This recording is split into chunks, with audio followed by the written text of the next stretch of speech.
안녕하십니까. 서울대학의 명예교수이면서 영남대 석좌교수를 담당하고 있는 이승종입니다. 오늘은 금강대학교 강좌로 공공행복 또는 국민의 행복에 대한 이야기를 같이 나눠보도록 하겠습니다. 구체적으로 공공행복이 무엇인가에 대해서 이야기하기 전에 우리는 이런 질문을 한번 생각해 볼 수 있습니다. 우리들은 무엇을 원하는가? 또는 국민을 무엇을 원하는가 하는 질문입니다. 이 질문과 관련해서 재미있는 연구가 있습니다. 여러분들이 그림에서 보듯이 이 그림은 책 제목, 책 겉장을 찍어 놓은 겁니다. 베리 나잇이라는 영국의 학자를 중심으로 일본의 연구자들이 영연방 국가들의 시민 10,000명을 대상으로 재미있는 질문을 했습니다. 그 질문은 국민은 여러분들은 무엇을 원합니까? 라는 질문이었습니다. 그러한 질문에 대해서 놀랍게도 대부분의 응답자들은 한 가지 대답을 한 것으로 나타났습니다. 그 대답은 발전이었습니다. 응답자들의 대부분은 우리는 발전을 원한다고 했습니다. 어제의 삶보다 오늘의 삶이 낫고 오늘의 삶보다 내일의 삶이 낫기를 바란다는 것이었습니다. 주로 그러니까 발전을 원한다는 겁니다. 발전은 영어로는 progress 또는 development 이렇게 얘기할 수 있겠죠. 우리는 어떻습니까? 우리들도 간간의 조사를 보면 대부분 우리도 발전을 원한다고 생각합니다. 우리가 열심히 공부하고 우리가 열심히 체력을 다지고 우리가 수양을 하는 것은 사실 전부 발전을 하기 위한 것입니다. 좀 더 나은 미래를 위해서 우리가 노력을 하는 것이죠. 근데 이제 문제는 도대체 그럼 발전이 무엇이냐 하는 겁니다. 발전이 무엇인가? 여기 대해서 과거에는 총량적 경제성장, 국가 차원에서 보면 경제성장이 발전이라고 생각했습니다. 개인도 역시 소득이 올라가는 것이 주로 발전이라고 생각했습니다. 열심히 일해서 돈 벌어서 집을 사고 차를 사고 하는 것이 발전이라고 생각했습니다. 그러니까 어떤 나라가 얼마나 발전했냐 이런 것을 물을 때 우리는 간단하게 GDP, 국민 총소득을 측정하면 됐습니다. 우리 대한민국이 3만 불 소득이다 라고 이야기했을 때는 결국 총량적 경제로서 우리가 발전을 측정한다는 얘기입니다. 그런데 그렇게 발전을 했는데 국민들이 행복하지 않은 거예요. 경제가 발전했는데 국민들이 반드시 행복해진 게 아닙니다. 여러분들 옛날보다 소득이 높아졌다고 더 행복해졌습니까? 어, 글쎄요. 그 답이 확실하지가 않습니다. 여하튼 지금은 경제만으로 우리가 더 행복해졌다.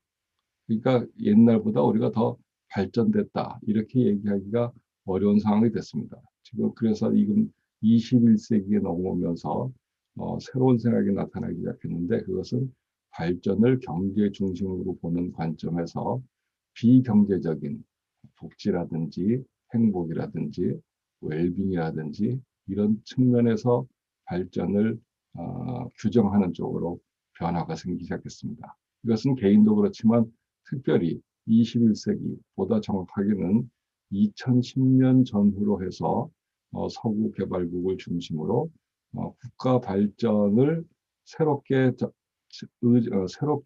생각하는 그런 움직임이 나타났습니다. 그래서 이것을 GDP로 측정하는 국가 발전이 아니라 비한 GDP를 넘어서는 그 무엇이 결국은 웰빙이라든지 행복이라든지 복리라든지 하는 것이 되겠습니다. 이런 생각을 국제사회에서 제일 먼저 이야기한 나라가 부탄으로 알려져 있습니다. 부탄은 어디에 있습니까? 혹시 어디 있는지도 우리가 알기 어려운 조그만 나라입니다. 히말라야 산맥에 네팔 옆에 있는 조그만 나라인데 인구 70만 정도, 그리고 국민 소득이 1인당 국민 소득이 연 2,000불 정도밖에 안 되는 소국입니다. 그런데 이 나라가 당시에는 이제 어, 입헌 군주국이죠. 이때 1972년도에 제4대 국왕인 왕추크라는 사람이 이런 재미있는 발표를 합니다. 우리는 지금까지는 경제를 중심으로 나라가 발전하느냐 안 하느냐 이렇게 얘기하는데, 우리가 국가 발전 계획을 5개년 계획을 세우는데, 이 계획이 성공적이냐 아니냐를 소득이 얼마나 늘어나느냐로 측정하지 않고, 그 계획이 출범하던 해하고 그 계획이 종료되는 해의 행복 수준을 비교해서 더 행복해졌을 때, 국민들이 더 행복해졌을 때 우리가 국가가 발전했다고 이야기하겠다. 지금까지 우리가 GDP 중심으로 발전을 이야기했다면, 우리는 Gross National Happiness, 즉 GNH, 국민 총행복으로 발전 여부를 결정하겠다. 이렇게 아주 창의적인 발표를 했습니다. 그러니까 이제 발전의 관점을 경제 중심에서 비경제 중심으로 바꾸는 거죠. 굉장히 획기적인 발상을 한 것입니다.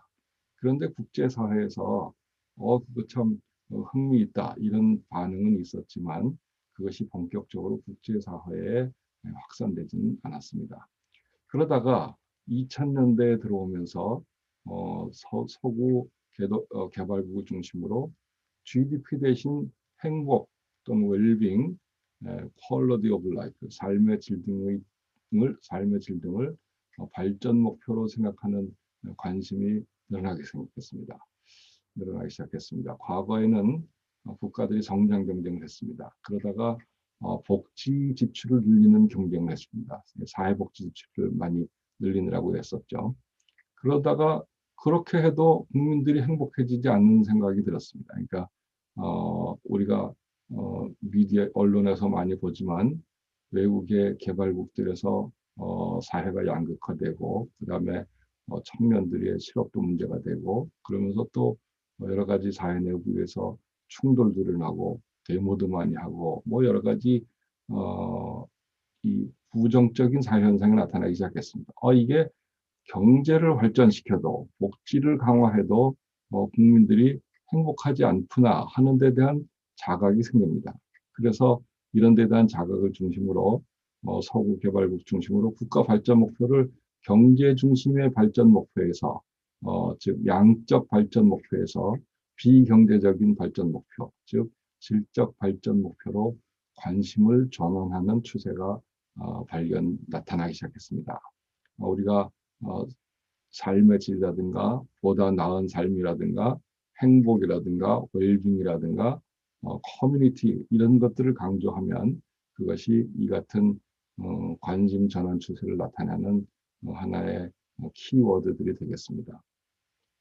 이와 같이 경제로부터 비경제적인 측면으로 발전을 생각하는 그러한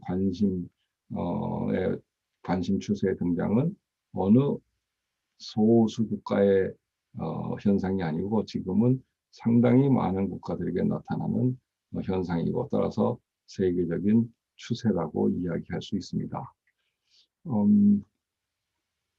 예를 들어서 그 국제적으로는 어떤 동향이 있는가를 한번 살펴보면, 여기 나와 있는 대로 이 영어로 써서 미안합니다만 그냥 번역하는 것보다 영어 단어로 쓰는 것이 더 쉬울 것 같아서 해놨는데, 여기 보면은 국제적인 동향을 지방 단위의 움직임, 국가 단위의 움직임, 국제기구의 움직임, 그 다음에 학문 세계 움직임으로 정리를 해봤습니다.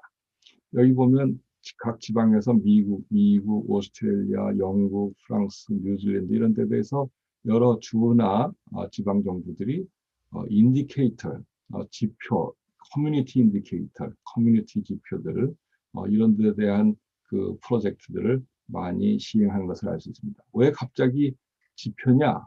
그거는 지금까지 발전을 경제 중심으로 측정하던 지표가 이게 완벽하지 않다라는 자각에서 새롭게 지표 체제들을 측정하고 지표 체제를 도입해서 측정하는 노력들을 하는 것입니다. 이것이 국제적으로 GDP를 넘어서서 새롭게 발전을 이해하고자 하는 그 움직임인데 그것이 일단 지방 단위에서는 그렇게 나타난다. 국가 단위에서도 그런 움직임이 나타납니다. 국가 단위에서는 아까 이야기한 부탄이 그렇습니다. 부탄이 Gross National Happiness, 그래서 GNH라는 것을 주창했고, 그 다음에 이제 유명한 나라가 프랑스입니다. 프랑스의 사르코지 대통령은 재임 시절에 이 스티글리츠하고 센이라는 두 유명한 노벨 경제학 수상자입니다. 이런 사람들을 중심으로 세계적인 석학들을 초청해서 커미션을 만들어요. 위원회를 만들어서 뭘 하냐면은 Measuring Progress, 발전을 측정하는 위원회를 만들어요. 발전을 측정하는 위원, 그게 뭐 이렇게 어려운 일이길래 이런 세계적인 석학들을, 그것도 자국 국민도 아니고 국제적으로 명성 있는 사람들을 모셔다가 커미션을 만들까 하고 한번 생각을 해보면 이 발전이라는 데 대해서 지금까지의 생각을 바꾸는 획기적인 노력이 필요하겠다라는 자각을 나타낸 것이라고 생각할 수 있습니다. 그런데 프랑스만 그런 게 아니고 캐나다에서는 캐네디언 인덱스 웰빙을 측정하는 지표를 만들어요. 그러니까 GDP 뭐 이런 게 아니고 웰빙이 뭐냐라는 지표들을 만듭니다. 미국에서는 지금 중단됐습니다만 키 내셔널 인디케이터, 그래서 국가 지표 체계를 다시 점검합니다. 오스트레일리아가 상당히 적극적인데 Measures of Australia Progress, 발전이 뭔지를 새롭게 측정한다. 이게. 영국의 신경제재단, 여기서도 인덱스를 만드는데 그냥 GDP가 하는 것이 아니고 해피 플래닛 인덱스. 그 다음에 두바이, 그러니까 아랍에미레이트죠. 아랍에미레이트는 행복청을 2016년도에 설치하기에 이르릅니다. 그러니까 정부 부서 자체를 행복을 전담하는 부서를 만드는 거죠. 이게 대부분 언제 일어난 일들이냐 하면은 2010년 전후로 일어난 일들입니다. 지방정부와 국가만 그런 것이 아니고 국제사회에도 굉장히 이러한 움직임에 적극적입니다. 그래서 OECD는 Measuring the Progress of Society라는 그러한 프로젝트를 해서 거기서 Better Life Index, 그러니까 보다 나은 삶의 지표를 만듭니다. 그러니까 GDP가 아니고 GDP를 포함해서 다양한 측정 지표들을 해서 발전이 뭔가를 측정하는 거죠. 유럽연합에서는 Beyond GDP라는 그 움직임이 있고, UNDP, 유엔 산하기 전 유엔 기관에서는 휴먼 디벨롭먼트 인덱스를 만듭니다. 그다음에 이게 하나의 정점을 이루는 것은 유엔에서는 International Day of Happiness, 그래서 2013년도 3월 21일 국제 행복의 날로 지정을 합니다. 그래서 유엔 총회 결의로 회원국들에게 국민들의 행복이 보장되도록 국가가 노력해야 된다라는 의무를 선언하고 매년 국제 행복의 날로 지켜오고 있습니다. 이게 이제 실천적인 부분에서 움직임하면은 학문 분야에서도 유사한 움직임이 있습니다. 그래서 엔타이 GDP 문건, GDP를 보완하려는 움직임들, 환경을 강조하는 움직임들, 커뮤니티를 강조하는 움직임들, 이런 것들이 주로 웰빙, 행복 이런 것을 강조하는 움직임들이 되겠습니다. 그런데 이제 학문 세계에서 이와 같이 GDP를 넘어서 행복 또는 웰빙을 생각하게 하는 그러한 중요한 사건이 하나 생깁니다. 그거는 여러분들 잘 아시겠지만 이스털린 패러독스라는 겁니다. 이스털린 패러독스는 이스털린이라는 경제학자가 1974년도에 조그만 논문을 하나 씁니다. 그 논문의 핵심적인 내용은 다음과 같습니다. 왜냐하면 이 그림에 나타난 건데, 이 그림에 보듯이 이 이제 가로축은 real GNP per head, 그러니까 1인당 국민 소득이에요. 그 다음에 이 세로축은 personal happiness rating, 그러니까 개인의 행복 수준입니다. 그러니까 그러면 어떻게 생각합니까? 과거에는 이 소득이 올라가면 올수록 경제가 중요하니까 행복도 증가할 거다 이렇게 생각했어요. 근데 여기 보시면 여기 나이지리아, 필리핀, 파나마, 브라질, 유고슬라비아, 일본, 폴란드, 이스라엘, 그다음에 서독 이런 식으로 되어 있습니다. 근데 이 서독, 이스라엘은 잘 경제적으로 개발된 나라들이고 일본도 그렇고, 근데 나이지리아, 필리핀 이런 데는 경제적으로 굉장히 낮은 그런 나라입니다. 그런데 행복 수준은 비슷하게 나오는 거죠. 굉장히 지금까지의 생각으로는 이해가 잘 안 되는 그런 이야기를 했습니다. 그래서 이스털린이라는 이 학자가 이야기한 것이 하는 역설이다 이게. 왜 역설이냐면은 지금까지는 경제하고 행복이, 경제가 높으면 행복 수준 높아진다. 즉 경제와 행복은 손을 나란히 잡고 가는 형제인 줄 알았는데 이게 그런 게 아니구나. 그래서 이게 이스털린 패러독스다 해서 충격을 주는 그 논문이 됐습니다. 그래서 그 다음에 이제 후속 연구들이 많이 나옵니다. 그래서 이스털린 패러독스가 맞냐, 안 맞냐, 뭐 그러는데 이제 어떤 연구는 이 그레함이라는 연구자가 하는 거는 이렇게 한 2만 5천에서 3만 불 갈 때까지는 행복이 이렇게 올라가는데 일정 소득 수준 이상으로 가면은 행복이 더 이상 증가하지 않는다. 그러니까 우리가 가난할 때는 경제가 중요하지만 어느 정도 경제가 좋아지면 행복이 더 이상 좋아지지 이렇게 같이 좋아지지 않는다 이런 생각을 하는 겁니다. 이와 같이 실천적인 부면에서나 학문적인 부면에서나 2000년대 넘어오면서 행복에 대한 본격적인 관심이 생겼습니다. 자, 이게 하나 이것을 보면은 지금 이런 이야기가 어떠한 변화를 가져오는 것을 우리가 쉽게 알 수 있습니다. 여기 표에 보시면 이 표는 OECD 국가들, 여기 OECD 국가들이 쭉 있죠, 왼쪽에.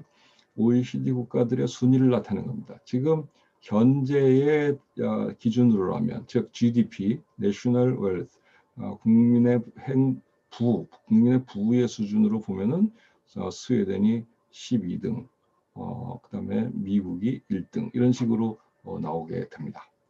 근데 여기를 이제 비한 GDP, 그러니까 GDP를 넘어서서 다른 여러 가지 비경제적인 조건들을 더해요. 그래서 환경도 더하고 정부 지출, 이건 뭐 경제적인 거긴 하지만 민주주의, 소득의 평등, 평화, 인권 이런 그 다른 사람들의 행복과 관련된 항목들을 넣어서 측정해 보면 그걸 이제 종합해서 지표를 만들어요. 그렇게 보니까 굉장히 큰 변화가 일어납니다. 그래서 그것을 우리가 overall well-being, 그러니까 총 행복 수준이라고 이제 얘기하는 건데, 그렇게 보니까 스웨덴이 12등 했었는데 1등이 되고 1등을 했던 미국이 14등으로 내려가게 됩니다. 이와 같이 국가 발전 수준을 GDP 중심으로 볼 때 하고 그렇지 않고 비경제적인 것을 합쳐서 볼 때하고는 굉장히 변화가 일어납니다. 그런데 이러한 이 표는 이걸 인터넷을 여러분들이 이렇게 조사하면은 그냥 툭툭 나오는 그런 자료입니다. 그냥 뭐 이거 그만큼 외국에서는 이 GDP를 넘어서서 행복에 대한 연구들이 많이 진행되고 있다는 것을 알 수 있습니다. 물론 우리 한국에서도 행복에 대한 국민 행복에 대한 연구들이 진행이 되고 있다 이렇게 생각했습니다. 그러면 왜 이런 그 21세기 즉 2000년대 넘어오면서 이런 변화가 생겼냐 하는 것을 보면 이제 대충 이렇게 정리할 수 있습니다. 경제 성장을 했음에도 불구하고 여러 나라들에서 양극화, 사회 불안, 그리고 성장을 많이 했으니까 앞으로 성장 전망이 불투명해지면서 국민들이 행복해지지 않았습니다. 질적 발전에 대한 관심이 증대한 거죠. 또 한편으로 시민사회가 성장했어요. 그러니까 시민사회가 성장하니까 시민들의 역량이 늘어나면서 사회의 다양한 구성, 작은 집단, 개인들에 대한 관심이 증대됐습니다. 그러니까 지금은 이제 국가도 중요하지만 내 개인들이 얼마나 더 행복하게 잘 사느냐에 대한 관심이 늘어난 거죠. 그걸 관심의 미시화라 그러는데 이런 것에 따라서 즉 시민사회가 성장하고 개인들이 자기 생활의 그 발전, 그러니까 생활의 행복, 만족 이런 데 대한 생각을 하기 시작하니까 행복에 대한 관심들이 늘어나게 된 겁니다. 그리고 아까 이야기한 학문적인 관심 이런 것들이 종합적으로 연결이 돼서 지금 국가 발전 목표를 경제 중심에서 비경제 중심 쪽으로 보완해 나가는 그런 움직임이 생깁니다. 우리가 오해하지 말아야 될 것은 국가 발전 목표가 행복에 이제 어떤 본격적인 관심으로 변화한다고 해서 경제가 무시돼서 된다는 거 아닙니다. 경제를 부정하는 거 아니죠. 경제는 여전히 중요합니다. 우리가 경제가 어려우면 또는 개인적으로는 소득이 너무 나쁘면은 행복을 추구할 수가 없습니다. 그러니까 경제는 여전히 중요합니다. 그러나 경제가 모든 것을 결정하는 건 아니다. 경제만이 다는 아니다. 비경제적인 부분에 대해서 신경을 써야 국민들이 더 행복한 삶을 살 수 있게 된다. 이런 얘기에 대한 생각들을 하게 된다는 거죠. 한국 사회를 보면 지금 우리 한국 사회가 상황이 녹록하지가 않습니다. 여러분 잘 아시다시피 고령화 저출산 문제가 심각합니다.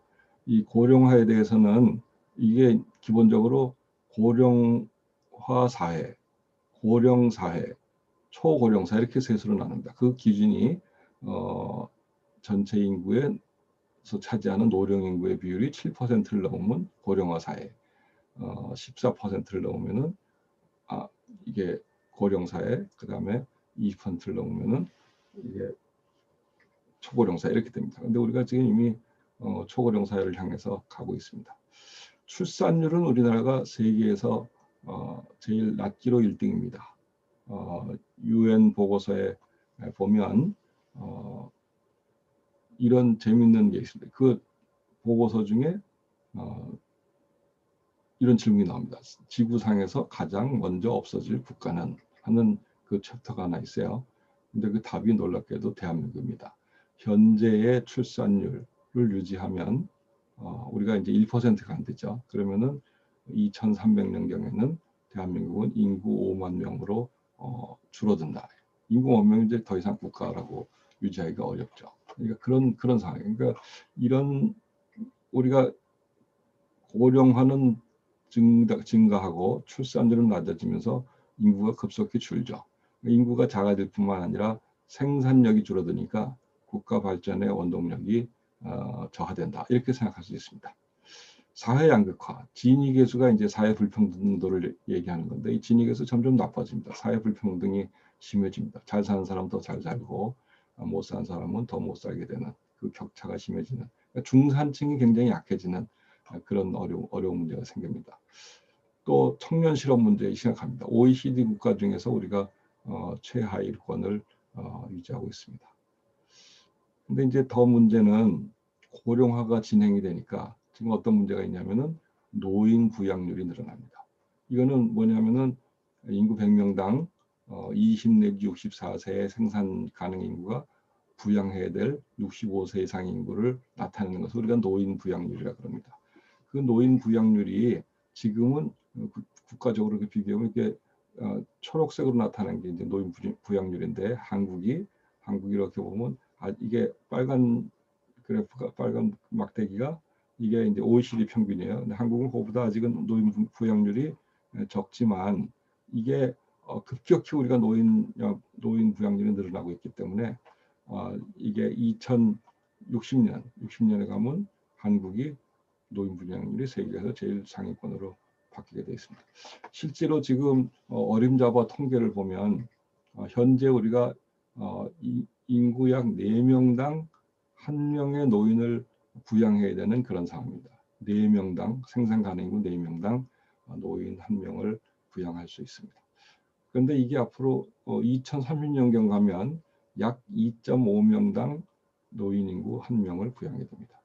근데 2040년에 가면 생산 가능 인구 1인당 노인 1명 정도를 부양해야 됩니다. 굉장히 심각한 상황이 되죠. 그런데 청년 실업 때문에 청년들의 소득이 없고 뭐 이런 상황입니다. 그러니까 이게 한국이 굉장히 어려운 도전에 직면해 있다. 근데 그런 상황에서 사람들이 행복하게 살 수가 있겠습니까? 그러니까 이게 행복이 굉장히 중요한 문제가 되고 있다 하는 것을 생각했습니다. 여기 보면 세계 행복 수준 이렇게 나와 있는데 이거 보시면은 세계에서 잘 사는 나라들이 여기 보면은 이 색깔이 옅을수록 행복한 나라입니다. 그런데 보면 뭐 미국이 세계에서 제일 행복한 나라는 아닙니다. 유럽 국가도 보면은 잘 사는 나라들이 대체로 못 사는 나라들보다는 잘 사는 나라들이 행복하게 나타나니까 경제가 중요하죠. 그런데 반드시 그것이 결정하는 건 아니다. 예를 들어서 일본 같은 나라도 행복 수준이 세계 최고위 아닙니다. 한국도 OECD 국가인데 행복 수준이 그렇게 높은 편 아닙니다. 중국하고 뭐 비슷하고 뭐 이런 식입니다. 그러니까 이것을 보면 경제가 행복 수준을 결정하는 게 아니구나. 완전히 다 결정하는 게 아니구나 이렇게 생각할 수 있습니다. 우리가 이제 많이 얘기되고 있는 것 중에 사람이 행복하지 않으면 자살하잖아요. 그 극단적인 경우에 이게 보면은 한국의 자살률이 세계에서 최상위권에 가 있습니다. 이게 이제 이쪽으로 갈수록 짙은 붉은색이 이게 자살률이 높은 겁니다. 그러니까 한국이 굉장히 어려운 상황이죠. 그런데 이제 문제는 여기 붉은색이 OECD 국가별 자살률 추이를 보는 건데 OECD 국가들은 평균이 대충 이렇게 줄어드는 쪽으로 완만하게 줄어들고 있습니다. 그런데 대한민국은 자살률이 급격하게 늘어나고 있다. 이런 것을 알 수 있습니다. 그래서 행복의 문제를 우리가 관심을 가져야만 된다. 이렇게 생각할 수 있습니다. 그런데 이제 이 행복 문제가 앞으로 점점 심각해집니다. 여기에 지금 아까 얘기한 사회적 양극화, 그다음에 뭐 불평등 문제, 성장의 정체 여러 가지 문제 때문에 우리가 행복에 대한 관심이 늘어난다 그랬지 않습니까? 그런데 이제 요새는 4차 산업혁명 시대 이렇게 돼가지고 AI, 로봇, 뭐 지식정보화 시대 이런 이거 우리가 안 해봤던 것들, 과거에 없던 새로운 현상들이 나타나니까 앞으로 우리의 삶이 어떻게 되지? 뭐 이런 불안이 생겼습니다. 앞으로 어떻게 될지 사실 예측이 잘 안 갑니다. 어떤 직업은 굉장히 전망이 좋아진다 그러고 어떤 직업은 전망이 나빠진다 그러고 그리고 우리가 옛날에 학교에서 배웠던 게 이제 잘 소통이 안 돼요.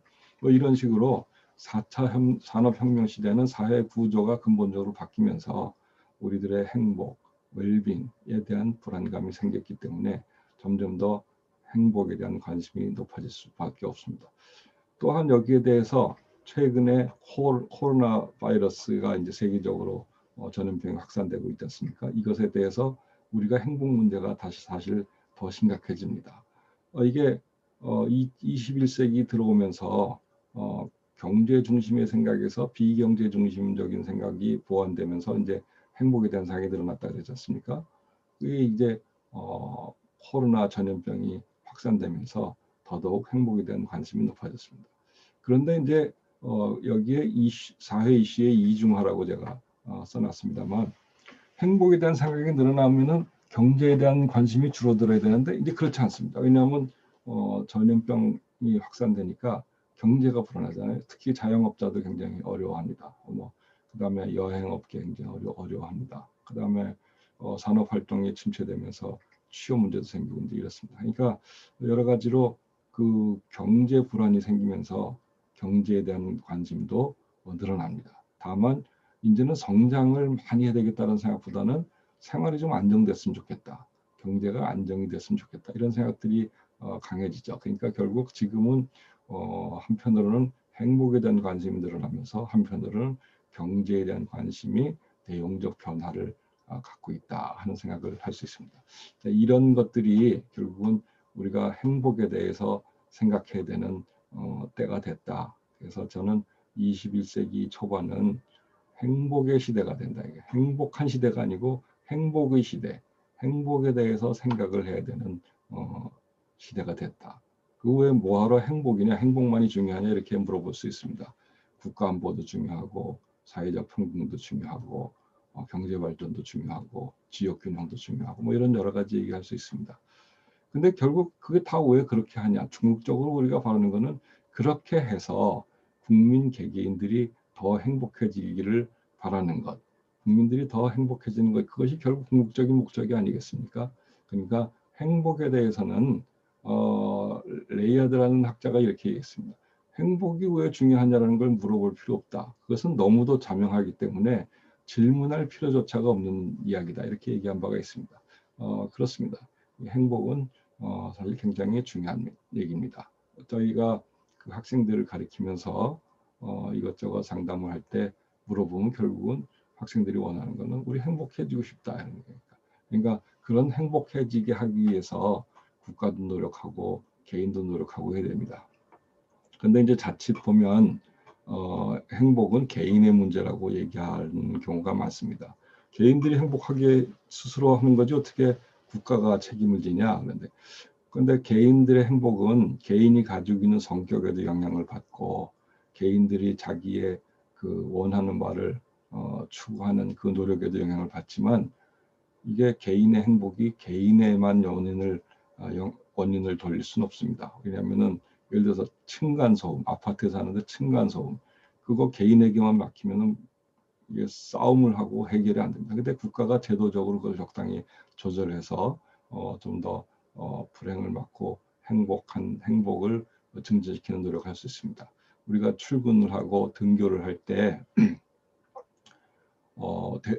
차가 없는데 대중교통 시설이 잘 안 돼 있으면은 그 굉장히 불행의 원인이 됩니다. 그러니까 국가가 그런 사회 간접 자본에 대해서 정책을 통해서 노력을 할 필요가 있습니다. 이와 같이 개인의 행복이 사회 조건 그리고 공동체 생활에서 영향을 받기 때문에 최소한 그만큼은 공공의 책임으로 노력을 해야 된다. 즉 국가가 공적 재원으로 그 국민들이 그 개인들의 행복을 추구할 수 있도록 지지해주는 노력이 필요하다. 이렇게 생각할 수 있습니다. 마지막으로 제가 한 가지 더 말씀드리면 지금까지 얘기한 것이 이제 공공 행복입니다. 개인의 행복이 전부 모여서 보면은 국민의 행복입니다. 근데 그 국민의 행복은 왜 국민 행복이라 그러지 않고 공공 행복이라 그러느냐? 그래서 이제 국민 행복이라 그래도 되고 공공 행복이라 그래도 되는데 제가 공공 행복이라고 하는 것은 두 가지 의미입니다. 하나는 개인의 행복을 넘어서 다 같이 사는 행복이다 이런 얘기가 있고 개인의 행복은 공공으로부터 영향을 받는다. 이것을 강조하기 위한 게 있고 또 하나는 개인의 행복을 위해서 공공의 노력이 필요하다라는 것을 이야기하는 것이 있습니다. 마지막으로 또 하나 더 얘기하는 것은 공공 행복이라 할 때는 행복의 수준만 중요한 게 아니고 행복의 분포가 중요하다는 의미가 있습니다. 우리가 그런데 이제 언론이나 이렇게 보면은 신문이나 방송에서 보면 우리나라가 행복 수준이 세계에서 몇 등이다 이런 얘기를 하는데 그거는 행복의 수준만을 얘기하는 겁니다. 그런데 사실 우리가 개인에게 얘기할 때는 내 수준이 어느 정도 높으냐 낮으냐만 얘기하면 되지만 우리가 국가적으로 국민 전체의 행복을 이야기할 때는 수준만 얘기하면 그게 반쪽만 보는 겁니다. 예를 들어서 국민의 극히 일부만 행복 수준이 높고 국민 대다수는 행복 수준이 낮다.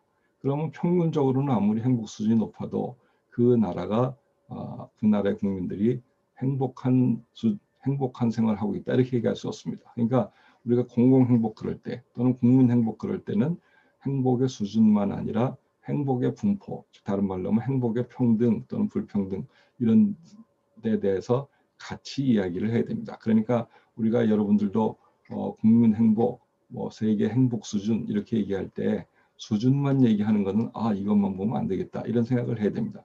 우리는 분포를 같이 봐야 됩니다. 즉 국민 행복 또는 공공 행복 그러면 다 같이 행복한 사회지 일부만 행복한 사회를 얘기하는 건 아닙니다. 여기에 대해서 저하고 저희 연구단이 분석을 한 자료가 있는데 월드 해피니스 레포트, 유엔에서 나오는 그 레포트인데요. 거기에 나오는 100개국 이상의 국가를 대상으로 10년 이상의 기간 동안을 분석을 한 겁니다. 여기 위에서는 행복 수준이 이게 이제 밑에가 연도수고 가로축이 연도를 얘기하고 이 세로축은 행복 수준을 이야기하는 것. 그런데 행복 수준은 이렇게 점진적으로 진진합니다. 이 청색으로 나타낸 라인은 행복의 평등도를 얘기하는 평등도.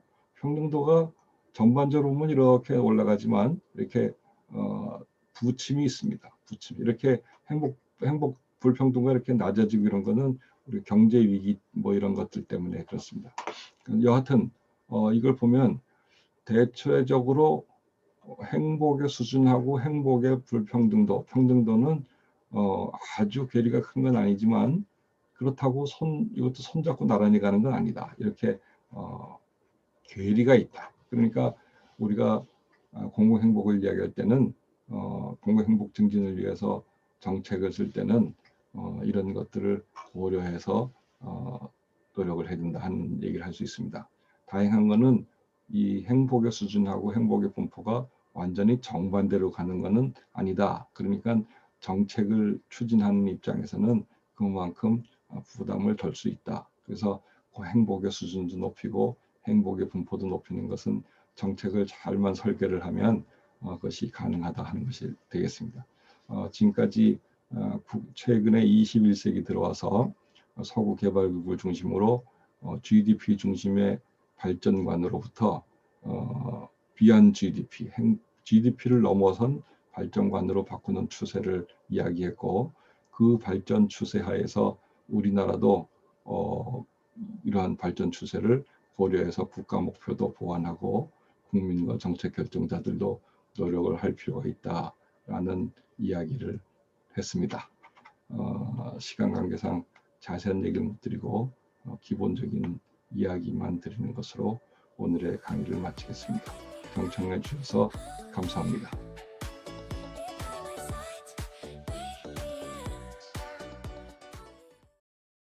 안녕하십니까. 저는 한양대 행정학과에 재직하고 있는 유재원 교수입니다. 오늘 평소에 존경하는 이승종 교수님의 얼굴을 동영상을 통해 접하게 되어 반갑기 그지없고 게다가 토론까지 맡게 되어 영광스럽게 생각합니다. 이 교수님 주장의 요지를 토론에 앞서 간략하게 정리하면 이 교수님은 발전을 경제적인 관점이 아니라 행복의 관점에서 규정되어야 하며 행복은 수준이 아니라 분포가 중요하다고 주장하십니다. 다시 말해 사회를 구성하는 사람들의 행복의 총계가 높은 것보다는 구성원들의 행복의 수준의 분포에서 차이가 없는 게 중요하다고 말씀하십니다. 충분히 공감하는 내용입니다. 우리말에 배고픈 건 참아도 배 아픈 건 못 참는다는 말이 있는데 이 말 또한 행복의 수준보다는 분포가 중요하다는 주장을 뒷받침하는 사례라고 할 수 있습니다. 그리고 이 교수님께서 지적하신 것처럼 부탄이 왜 세계에서 가장 행복한 나라로 선정되었는지를 이해할 수 있게 만들어주는 대목이기도 합니다. 이 교수님의 지적대로 발전을 행복으로 규정하고 행복의 요소로 수준보다는 분포가 중요하다는 생각이 하나의 큰 세계적 흐름으로 자리 잡아가고 있습니다. 이러한 경향은 사회과학의 다양한 학문 분야에서도 잘 반영되고 있습니다. 최근 사회과학에서 공동체를 강조하는 주장이 급부상하고 있습니다. 이전의 학문적 패러다임이 개인을 중시하는 시장주의라면 최근의 흐름은 공동체를 강조하는 공동체주의라고 할 수 있습니다. 시장주의는 신고정 경제학의 가정에 입각하여 사회 현상을 설명하고 사회 문제에 대한 해결책을 제시하는 데 관심이 있습니다. 반면 공동체주의는 공화주의의 가정에 입각해서 사회 현상을 설명하고 사회 문제에 대한 처방을 제시하려고 합니다. 신고전 경제학과 시장주의는 개인을 독립적 존재로 보고 사회에서 치열한 경쟁을 통해 각자 도생하는 것을 강조하는 반면 공화주의와 공동체주의는 개인을 상호 의존적 존재로 보고 경쟁보다는 개인 간 협력을 통해 공동으로 의사결정하고 책임도 공유하는 사회 체제를 선호합니다. 더 나아가 신고전 경제학과 시장주의는 부의 절대 크기를 늘리고 늘어난 부의 일정 부분을 복지를 통해 사회에 환원하는 성장 분배의 사이클이 선순환하는 사회를 이상적인 사회로 규정하고 있다면 공화주의 및 공동체주의는 부의 절대적 크기보다는 부의 균형적 배분을 강조하며 부의 한원보다는 공유를 강조합니다. 우리가 최근에 리더십의 공유, 공유 경제라는 단어가 많이 사용되고 있는데 이러한 단어들이 공동체주의자들이 흔히 활용하는 단어입니다. 이상의 논의를 한마디로 정리하면 신고전 경제학과 시장주의는 인간은 시장의 환경이 있을 때 전반적으로 행복하다고 말합니다. 이에 반해 공화주의와 공동체주의는 인간이 공동체 속에 있을 때 행복하다고 주장합니다. 제가 이제 몸담고 있는 행정학에서도 최근 공동체, 시민권, 공공성 등의 민주적 가치를 강조하는 새로운 학문적 사조가 대두되고 있습니다. 일명 New Public Service 혹은 Public Value Governance라는 학파가 조성되고 있는데 이러한 학파가 주장하는 공통적인 주장은 다음과 같습니다. 좋은 사회란 구성원들이 의사결정 공동체를 구축하여 사회 모든 결정이 공론의 장에서 공직자와 시민들이 머리를 맞대고 심의와 수기를 거쳐 이루어지는 사회라 하고 공직자들의 핵심적 역할을 의사결정 공동체를 구성하는 데 있다고 합니다. 행정학에서 나타나는 뉴 퍼블릭 서비스와 같은 사조는 시장 기제를 통해서 공공의 문제를 해결하는 이전의 패러다임인 신공공관리가 안고 있는 여러 가지 모순과 한계를 극복하기 위해 나온 것입니다. 개인보다는 공동체를 강조하고 경쟁보다는 협력을 강조하고 분리보다는 연대를 강조하고 각자 도생보다는 공영을 강조하는 공동체주의의 부상은 사회 구성원들이 하나의 유기체 내에서 서로 연결된 공동체 형성이 미래 사회의 명암을 결정하는 데 있어서 매우 중요하다는 이 교수님의 주장과 일맥상통하는 부분입니다. 좋은 강의 들려주신 데 대해 이 교수님께 다시 한번 감사드리고 이 교수님의 강의가 우리 사회가 현재 안고 있는 양극화 문제와 사회 갈등의 심화를 극복하는 데 필요한 사고의 대전환을 이루는 데 있어서 매우 중요한 계기가 되기를 기대합니다. 감사합니다.